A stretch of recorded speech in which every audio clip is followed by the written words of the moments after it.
신명기 9장 22절에서 29절까지 한 절씩 교독하고 29절을 같이 읽겠습니다.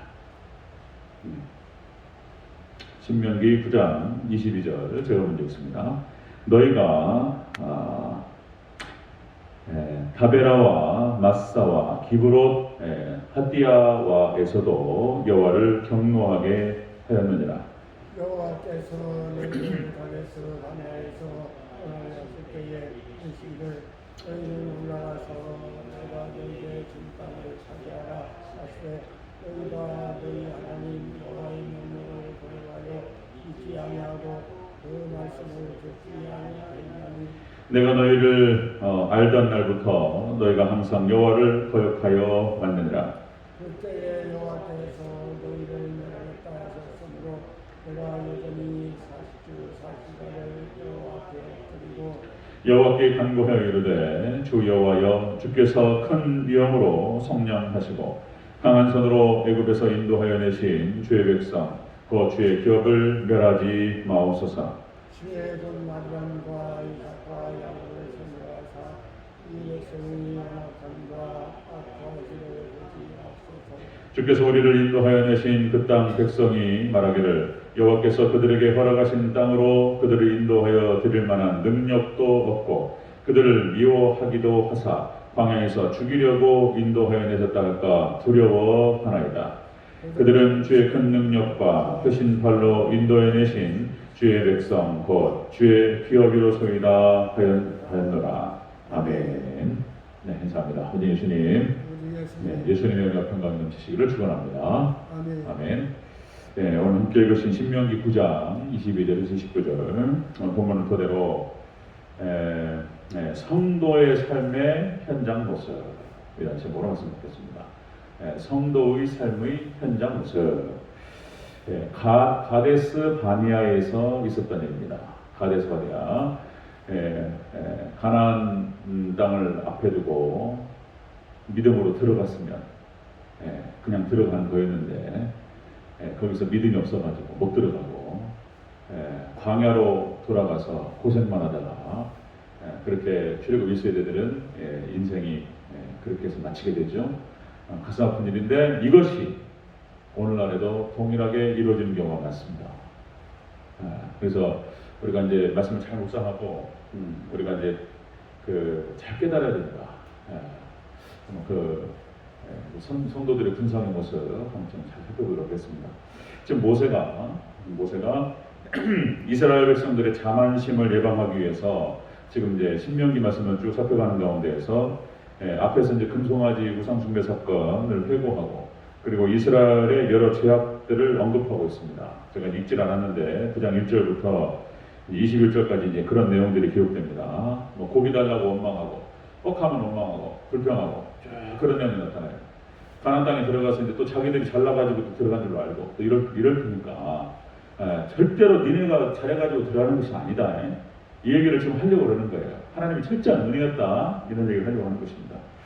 자, 그러면서 이제 이스라엘 백성들이 그런 불순종하는 모습이 있었는데 이제 모세의 어떤 중보 기도와 중보 사역을 통해서 하나님께서 인도하셨습니다. 이제 이것들이 오늘날에도 똑같이 이렇게 벌어지는 그런 성도들의 군상의 모습, 현장의 모습들을 우리가 볼 수가 있습니다.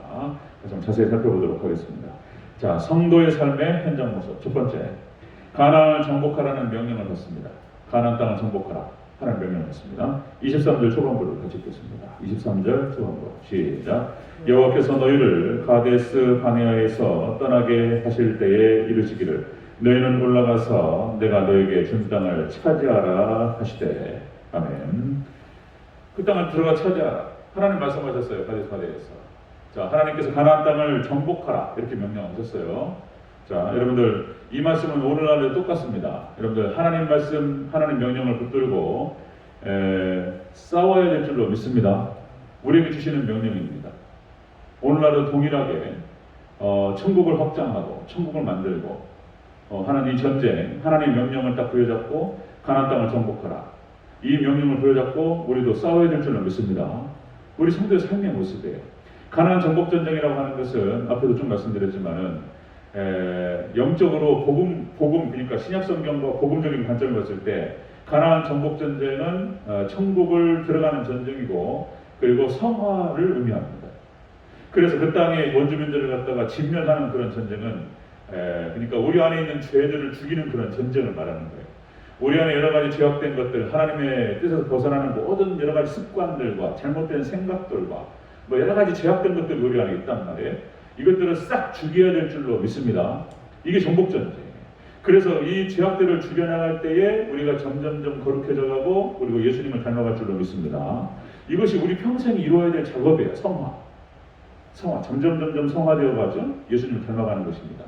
그래서 우리 하나님 백성들이 나이가 먹어가고 신앙이 연륜이 높아져 갈수록 집사가 되고 어느 날 그리고 이제 정말 교회에서 인정받고 그래서 이제 장로로 임직받고 나이가 60을 넘어가고 70을 넘어가고 이러면서 우리는 점점 예수님을 닮아가야 될 줄로 믿습니다. 그러니까 우리 특히 이제 저는 그런 표현을 썼는데 정말 아름답게 늙어가고 싶다. 제 친구하고 그런 얘기를 한 적이 있었습니다. 같이 공부하면서 죄주긴격이라는 책을 같이 스터디하고 묵상하고 그러면서 이제 그런 얘기 잠깐 나눴었는데 우리의 삶의 목표 중에 하나가 곱게 늙어가자. 아름답게 늙어가자. 점점점 예수님의 향기를 바라면서 그런 얘기를 한 적이 있었는데 자, 그러니까 이런 겁니다. 결국 이제 우리가 은혜로 싸우는 줄로 믿습니다. 그러니까 말씀과 기도, 은혜의 방패들을 갖다가 붙들고 열심히 기도하고 많이 기도하고 그리고 말씀을 많이 묵상하고 깨닫고 예배드리고 은혜가 충만하고 그러면서 우리 안에 있는 죄악들을 갖다 죽여나가고 이러면서 이제 우리가 예수님 닮아가는 것이죠. 자, 그러면 되는 거예요. 에베소서 6장 역시 영적 전투입니다. 에베소 6장 영적 전투 7가지가 나오잖아요. 자, 여러분들 7가지 하나님 전신갑주 기억나신가요? 머리부터 발끝까지? 뭐죠? 머리 처음부터 구원의 투구, 구원의 투구와 의의 흉배와 진리의 허리띠와 복음의 신발과 믿음의 방패와 성령의 검, 그리고 역시 성령 안에서 기도하는 것입니다. 아멘. 이렇게 해가지고 진리의 허리띠, 그러니까 구원의 투구, 의의 흉배, 진리의 허리띠, 복음의 신발, 그 다음에 믿음의 방패, 그 다음에 성령의 검, 검투사, 검투사를 갖다가 연상시키죠. 글래디에이터, 검투사. 그렇게 해가지고 6가지 무장을 하고 기도하면서 싸워나가는 거죠. 우리가 사단을 대적하면 우리가 이길 줄로 믿습니다. 이긴다고 말씀하셨어요. 하나님 도와주신다고 말씀하셨습니다.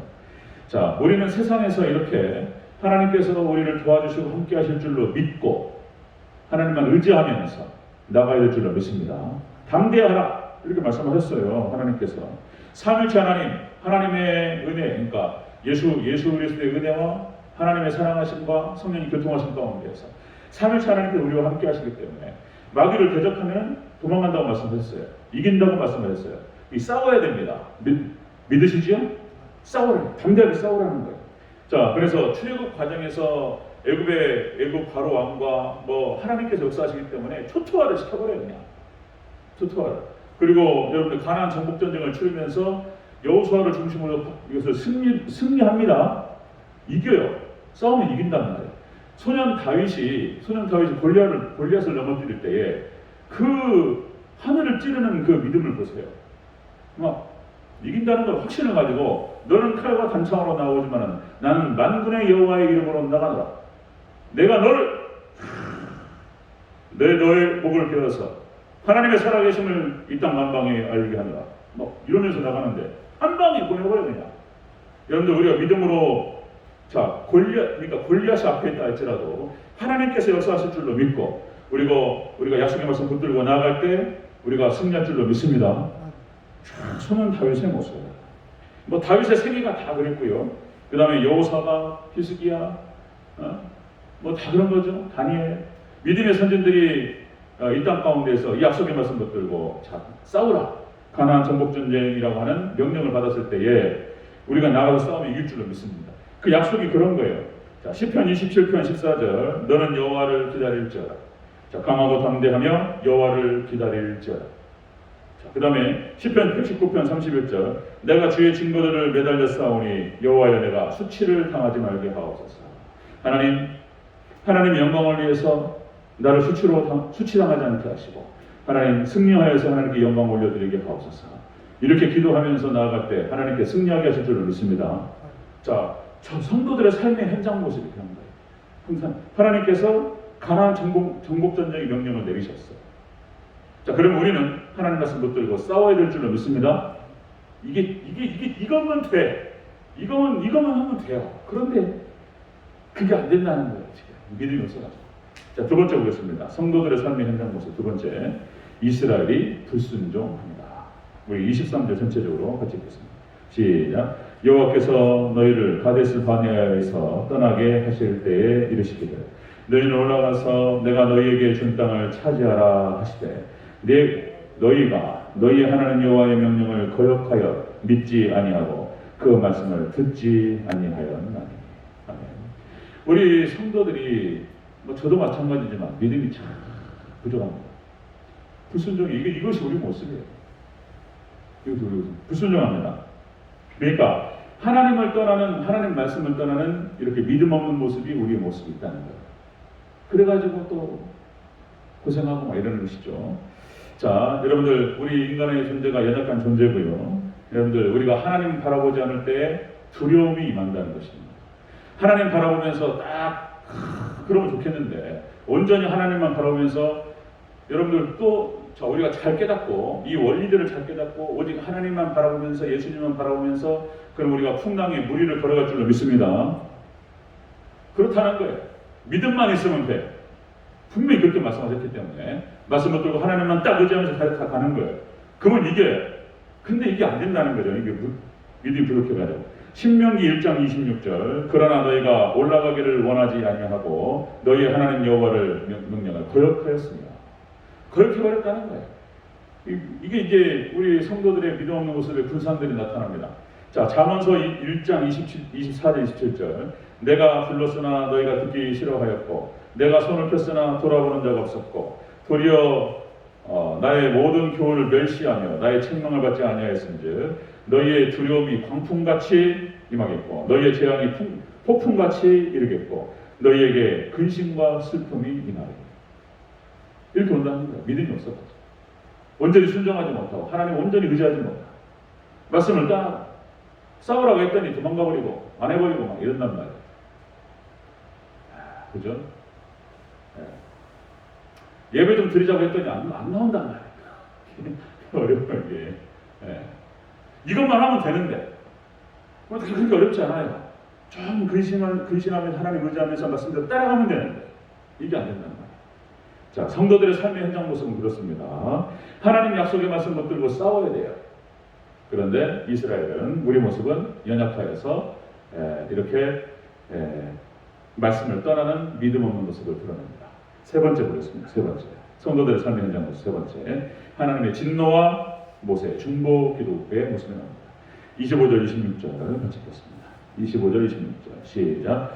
그때 여호와께서 너희를 멸하겠다 하셨으므로 내가 여전히 40주 40년을 여호와 앞에 엎드리고 여호와께 간구하여 이르되 주 여호와여 주께서 큰 위엄과 성량하시고 강한 손으로 애굽에서 인도하여 내신 주의 백성 그 주의 기업을 멸하지 마옵소서.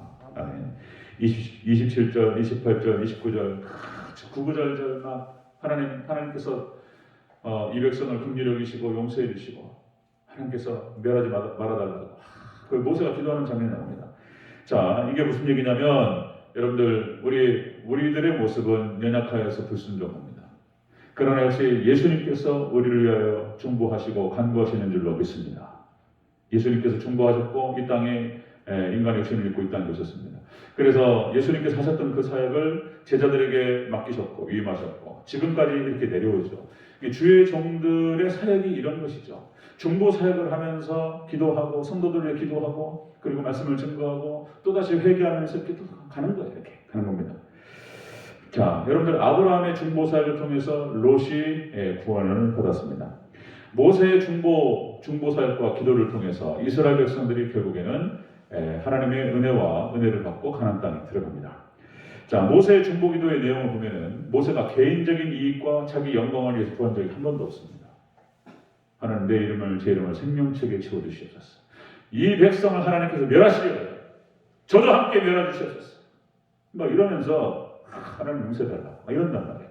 이러면서 이제 그 모세의 모습은 예수님의 모습을 상징적으로 보여주고 또 이 모습은 또 주의 종이 갖춰야 될 그런 모습을 보여주고 있습니다.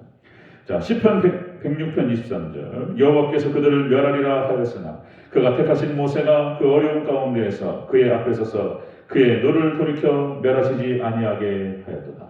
모세가 이게 예수님 모습이었어요. 자, 디모데전서 2장 1절 내가 첫째로 권하노니 모든 사람을 위하여 간구와 기도와 도구와 감사를 하되 디모데에게 사도 바울이 무슨 얘기를 했냐면 너에게 맡겨진 그 영혼들과 교회를 위해서 기도하라. 중보기도 하고 도구하고 이것이 이제 디모데의 사명이었고 죄종의 사명이었다는 것입니다. 자, 성도들의 삶의 모습의 군상이 그렇습니다. 모습은 자 하나님 약속을 붙잡고 싸워야 돼요. 여기 1단계에서 잘하면 2단계에 필요 없어요. 그러나 우리는 그렇지 못해요. 저도 마찬가지고 늘 우리가 좀 담대하게 깨어서 막 싸워야 되는데 이것만 잘하면 정말 하나님 놀랍게 하나님께서 우리를 붙들고 사용하실 줄로 믿습니다. 아브라함 쓰셨던 것처럼 여러분들 다윗을 쓰셨던 것처럼 하나님께서 놀랍게 붙들어 쓰셨던 그런 인물들 있죠? 그런 인물처럼 되시기를 주의 이름으로 축원합니다. 약속 붙들고 담대하게 싸워요. 크게 해서 근신하면서 그게 기독교 2000년 역사 속에서 막 굵직한 인물들이 막 나와요. 네, 정말 그 교회사에 어떤 물줄기를 갖다가 바꿨던 그런 사람들. 네, 그런 사람이 다른 게 있는 게 아니에요. 다른 게 아니고 이렇게 하나님 약속 붙들고 온전한 믿음으로 하나님 의지하면서 이렇게 싸워 나가는 거예요. 그들은 두렵지 않았을까요? 똑같은 건데 사단이 역사하고 다윗이 골리앗 앞에서 그러니까 믿음으로 하나님만 의지하면서 성령 충만했을 때 그 말씀 충만한 어떤 그런 하나님 의지하면서 나 싸우는 거죠. 1단계에서 잘하면 되는데 그러나 또 우리가 또 믿음이 없어가지고 불순종합니다. 그러나 역시 또 주의 종을 통해서 여러 가지 예수님을 통해서 우리를 또 용서하시고 다시 이렇게 세우시고 또 이 작업을 계속하게 하실 줄로 믿습니다. 그렇게 하시고 우리 삶의 모습이 다 그렇습니다. 연약한 자는 또 말씀을 떠나고 그러나 또 예수님께서 주의 종을 통해서 또 이렇게 중보를 통해서 또 용서하게 하시고 또 기도하게 하시고 다시 이렇게 세워서 다시 또 정비하게 하시고 이 작업이 계속돼요. 그러나 역시 끝에는 하나님께서 우리를 가나안 땅으로 인도하실 줄로 믿습니다. 좀 더 좌우 싸운다면 더 큰 인물로 축복받고 하나님께 쓰임받을 줄로 믿습니다. 우리 대전절기 성도님들이 저뿐만 아니라 이렇게 온전히 하나님의 말씀, 약속의 말씀 붙들고 잘 싸워가는 저와 여러분 되시길 주의 이름으로 축원합니다. 아멘. 기도하겠습니다.